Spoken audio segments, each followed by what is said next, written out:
Bonjour à tous, c'est Laurent Marchand, Luc-Marie Elissalde, en route pour une nouvelle vidéo sur les grands inhibiteurs de la conscience de pauvreté. Je vous rappelle qu'on a eu l'idée saugrenue d'enchaîner des vidéos comme ça qui rappellent quels sont les grands inhibiteurs de la conscience de pauvreté, qui donnent des détails à la fois pour que vous sachiez si vous êtes concerné par ce grand inhibiteur et pourquoi, si c'est le cas, pour que vous ayez des informations pour vous aider à comprendre pourquoi vous n'avancez pas dans votre vie ou qu'est-ce qui vous freine, comment et pourquoi.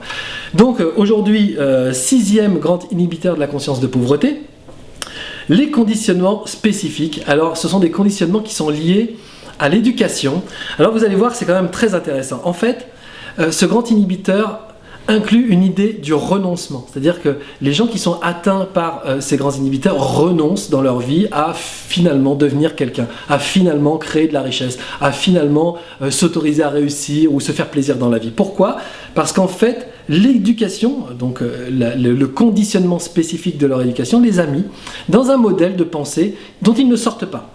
Par exemple, je me rappelle que j'avais eu un coaché qui me disait « J'arrive pas à réussir dans ma vie, ça marche jamais, tout ce que je fais, ça me demande énormément d'énergie, tout ce que je crée finit par se casser la gueule et je sais plus quoi faire. » Et donc je l'avais emmené à me raconter un peu son enfance et dans quel milieu il avait grandi, et il me dit en fait j'ai grandi avec un père qui a plutôt bien réussi, qui m'a plutôt bien éduqué sur la réussite, etc., etc. Et il finit par me dire, et en plus il avait quelque chose d'assez spécial, c'est que dès que je ramenais une bonne note, j'étais récompensé.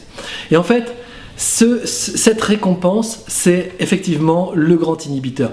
Le phénomène de la récompense, ou en tout cas de dire pour 10 donnés, tu auras une récompense de 10, installe dans la tête de l'enfant qu'il faudra toujours dépenser de l'énergie pour obtenir quelque chose. C'est-à-dire que ce sont des gens qui finissent par penser que rien ne s'obtient gratuitement.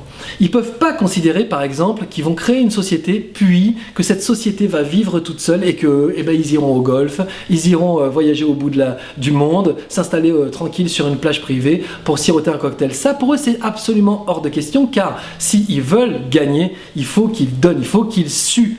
Donc, ce grand inhibiteur de la conscience de pauvreté, on pense que ça naît de quelque chose de très positif et finalement, c'est quelque chose d'intéressant dans une famille, mais malheureusement qui crée une fissure dans la tête de l'adolescent ou de l'enfant qui se dit pour avoir, il faudra toujours que je donne. Et en fait, parce que les parents souvent se disent il faut les motiver, les parents considèrent toujours que pour beaucoup donner, ils recevront un peu. Et s'ils veulent avoir beaucoup, il faut qu'ils donnent encore plus. Et donc ça participe à l'idée que tout s'obtient avec le labeur, tout s'obtient avec la fatigue, tout s'obtient avec la difficulté.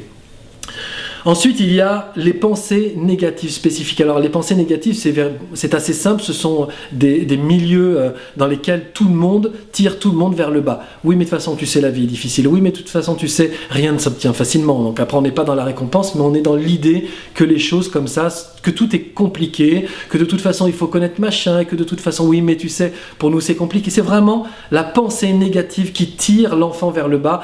Et l'enfant, il sent que quoi qu'il fasse, il n'y arrivera pas, et donc il renonce. Il y a ce qu'on appelle la pulsion de mort inconsciente, qui fait toujours partie du conditionnement spécifique. La pulsion de mort inconsciente, c'est que de toute façon, ça ne sert à rien, puisqu'on finira toujours tous enfermés entre quatre planches au cimetière du coin. Je me rappelle d'un coaché qui m'avait dit je laisse tomber le coaching sur la réussite, je laisse tomber de toute façon. Tout ça sert à rien puisqu'au final, on va tous crever.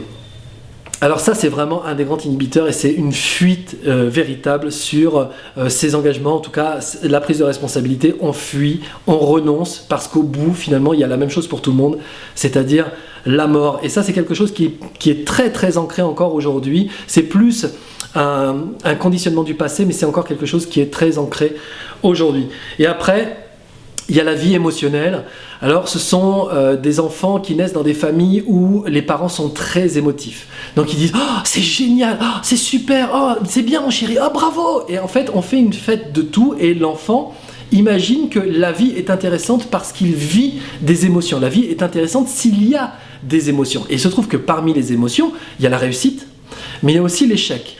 Donc on alterne, donc ça par exemple ça concerne les gens qui arrivent à avoir des comptes en banque avec 5 000 ou 10 000 euros dessus, puis d'un seul coup un déficit de moins 5 ou moins 10 000, et après un autre succès qui leur amène de l'argent, et après un autre échec qui leur retire tout, et en fait ils passent leur temps à vivre comme ça des émotions successives, et ils se disent que si ils gagnent régulièrement leur vie, si leur compte en banque s'aligne avec 10 000 euros tout le temps, eh bien, ils vont commencer à s'ennuyer.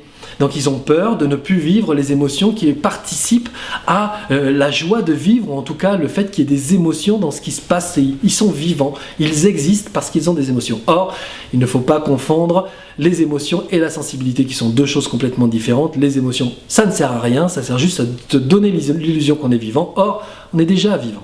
Donc voilà, ça c'est le 6e grand inhibiteur de la conscience de pauvreté. Ça s'appelait les conditionnements spécifiques, et c'est un inhibiteur qui pousse au renoncement, à se dire de toute façon, je laisse tomber puisque tout ça ne mènera à rien. Voilà, je vous dis à très bientôt pour une 7e vidéo sur le 7e grand inhibiteur de la conscience de pauvreté. Je vous conseille et je vous encourage à regarder les autres vidéos sur les autres grands inhibiteurs, et à nous rejoindre dans les ateliers que nous organisons avec Luc Marie à travers le monde francophone.